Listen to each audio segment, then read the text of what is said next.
My name is Tanya Curry, and this is this week's Acumen Media Report.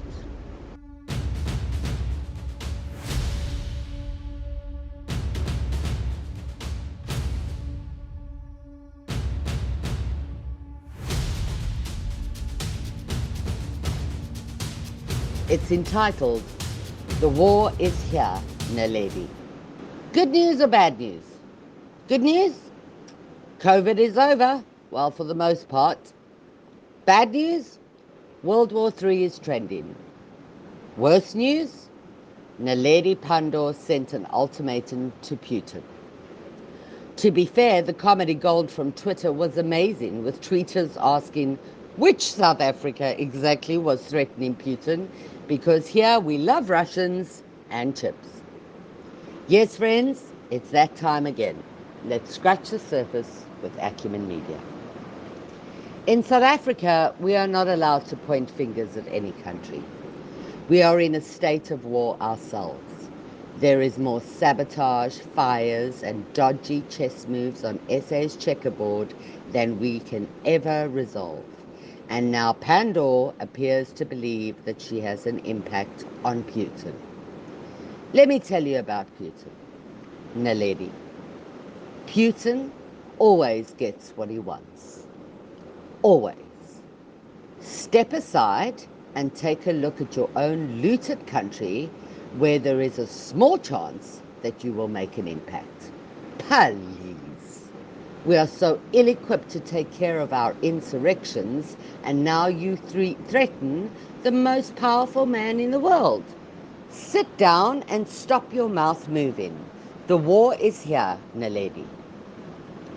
If you've been watching my timeline, you'll know that if there's anyone to handle Putin, it's the Shark Man.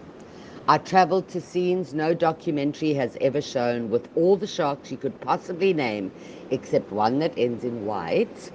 I was led by a man with clarity of vision and decisive movement, Walter Bernardus. I nicknamed him the Matador because he can handle a ring of bull sharks with a pair of black gloves. The bull shark, or Zambezi, is considered the most dangerous in the ocean. They'll eat anything. But here, I was led by a man that I would do anything he told me to do. Why? Because he is a leader and an absolute expert. That's what we need to fight our own war, the one against the RET and its insurrectors. Leadership, vision, and action. The war is here, Naledi. I'm going to admit something that's probably going to get me lynched. But I swam with a tiger shark, so I have nerves of steel. Are you ready? I've always had a soft spot for Putin. He speaks his mind and takes what he wants, not needs, what he wants.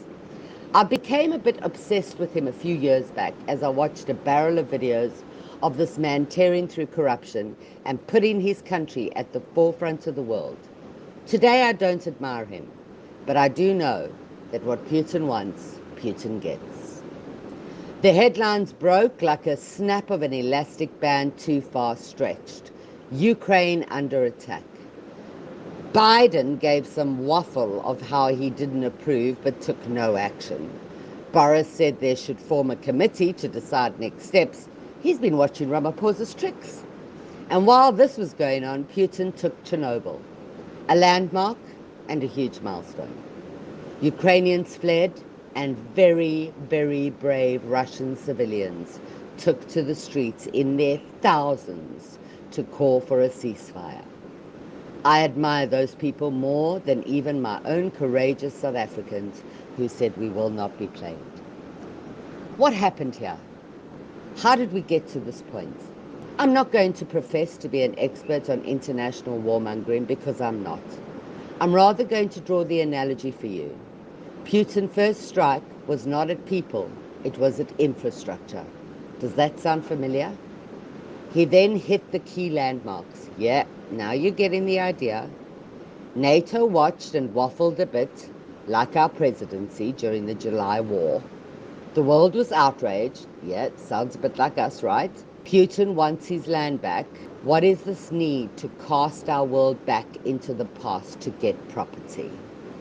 This stuff is sounding rehearsed now, isn't it? It's from the book The War for Dummies 101, a poor self-help book with an unknown author. The war is here.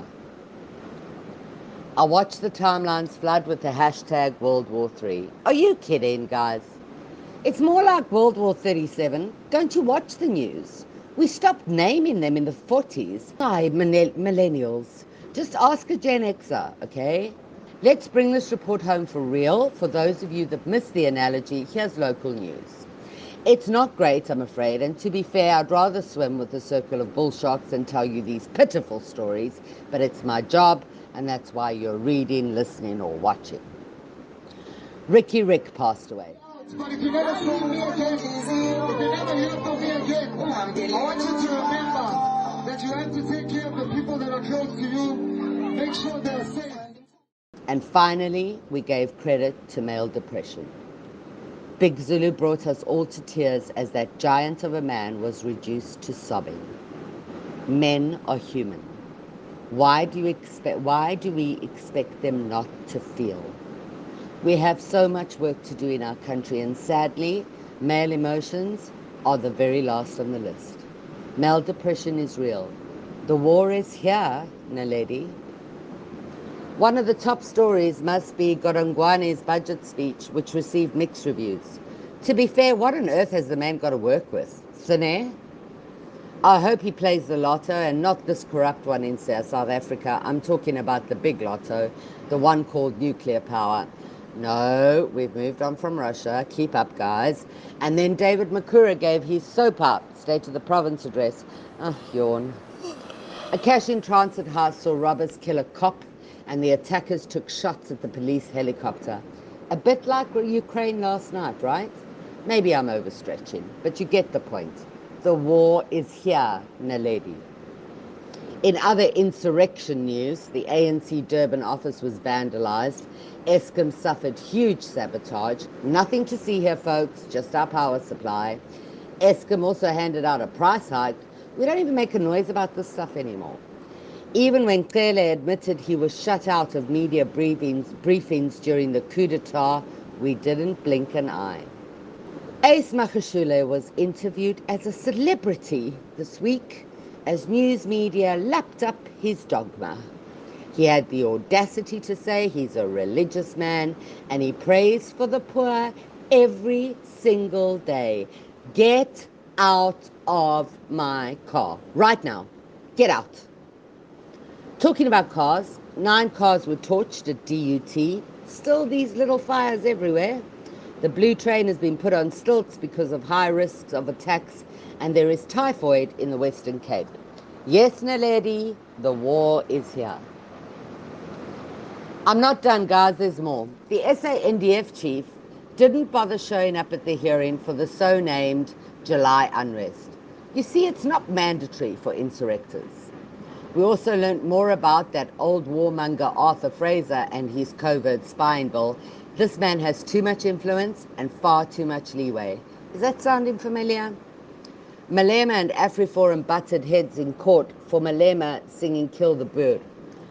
It was futile, so we should have a sense of humour. Every time the lawyer asked Juju a question, Julius asked the white attorney for his land back. A waste of public resource? Absolutely. Redundant? Yes.